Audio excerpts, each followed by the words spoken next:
and get you details from Udaipur. India Today has accessed the Udaipur Beheading FIR, and this FIR says Kanhaiya Lal had multiple gaping wounds on his neck and on his hands. Kanhaiya Lal, the tailor, was repeatedly attacked. Killers hid knives in their clothes. They had sharp-edged weapons. India Today has accessed the Udaipur beheading or attempted beheading FIR. Yes, he was killed and he was repeatedly attacked. Kanhaiya Lal was repeatedly attacked from behind. Several injury marks on the neck and on the hand. He bled to death. That's the FIR that you see on your television screens. An FIR has now been filed.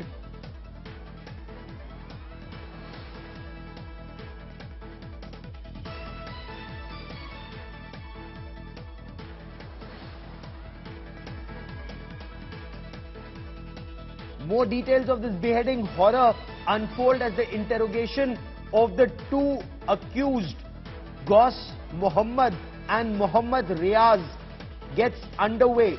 They were initially questioned by the Rajasthan Police Anti-Terror Squad, and subsequently the National Investigation Agency has taken over the investigation. I have India Today's Dev Ankur Vadhavan, who joins me for more on the story. Dev, bring us details of the first information report that's been filed in this case. Well, Gaurav, the first information report clearly details out the day of the incident when Muhammad Riaz and Ghaus Muhammad visited the shop of Kanhaiya Lal, the Supreme Tailor shop that is there in Udaipur.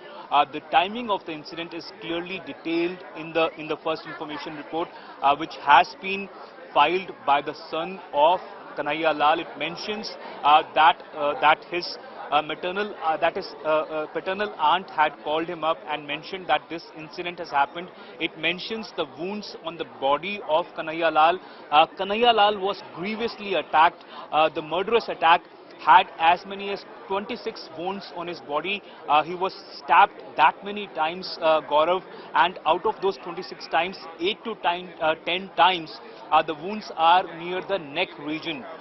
So the FIR details the day of the crime, the death, the cause of the death. What we are given to understand as far as the investigation goes is the excessive loss of blood of Kanhaiya Lal, which eventually led to his death. It was clearly a murderous attack. It was a pre-planned attack. It was a cold-blooded murder which led to the killing of Kanhaiya Lal. The family has mentioned that there was a clear recce of the area which had happened several times before the murder was carried out. The shopkeepers who are in the same market where Kanhaiya Lal's Supreme Tailor shop exists have also mentioned that the area was wrecked. There were a couple who visited the shop a few days prior to the day of the murder. There was a woman, a burqa-clad woman amongst those two. There was a male person. Both of them threatened Kanhaiya Lal with dire consequences. And on the day of the incident, when these two people visited Kanhaiya Lal's shop, there were two of the employees of Kanhaiya Lal, one of whom is Ishwar Chand. He is currently in a hospital in Udaipur, the MB hospital where he is currently there. The other person is said to be in police custody. The police wants to understand and, piece together the day of the crime. Both of them were present out there, and in their presence, the entire murder was carried out. It is also mentioned that, the accused had heavily wrecked the area. They had been keeping a tab on the shop, and Kanhaiya Lal had complained to the police beforehand that this kind of an attack, the murderous attack, can be carried out, that it can be a fatal attack for him. The police, what we are given to understand, had ignored his repeated pleas for help, and somehow he was told not to go to his shop for at least 5 to 7 days. But as fate would have it, or as the heinous crime that was carried out by the accused, which led to his eventual death, But we have also understood from the course of investigations, Gaurav, is that the weapon that was carried out, that sharp weapon which was used to slit the neck of Kanhaiya Lal, that weapon, the police has also identified, Gaurav, the factory from where the weapon was bought by the two main accused in the case. Also, importantly, Gaurav, the final video that was made, which went viral as far as the two accused are concerned, in which the mention of Prime Minister Narendra Modi is also there. The accused had threatened, mentioning that it could be his number soon. That video was also made perhaps at the same factory. Also, Gaurav, what we have understood from the course of investigations is that the police has so far detained 4 people from those factory, and further investigations are being carried out. The National Investigation Agency, Gaurav, can take the custody of the 2 accused, after which they can be taken to Delhi for intensive interrogations of the accused to piece together the entire sequence of events before, during and after the heinous act of the murder of Kanhaiya Lal.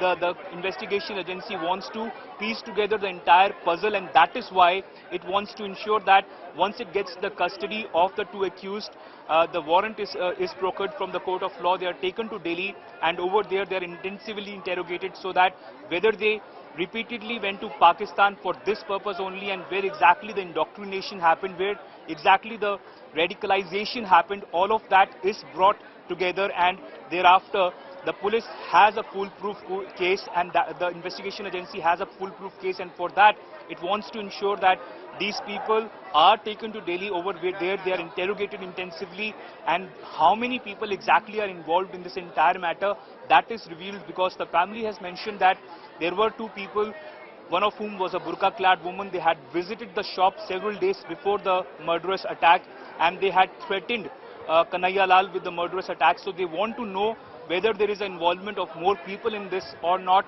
and for how long this conspiracy was going on before the cold-blooded murder of Kanhaiya Lal was carried out. Gaurav. Keep tracking that story. I will come back to you for more. And this has led to outrage.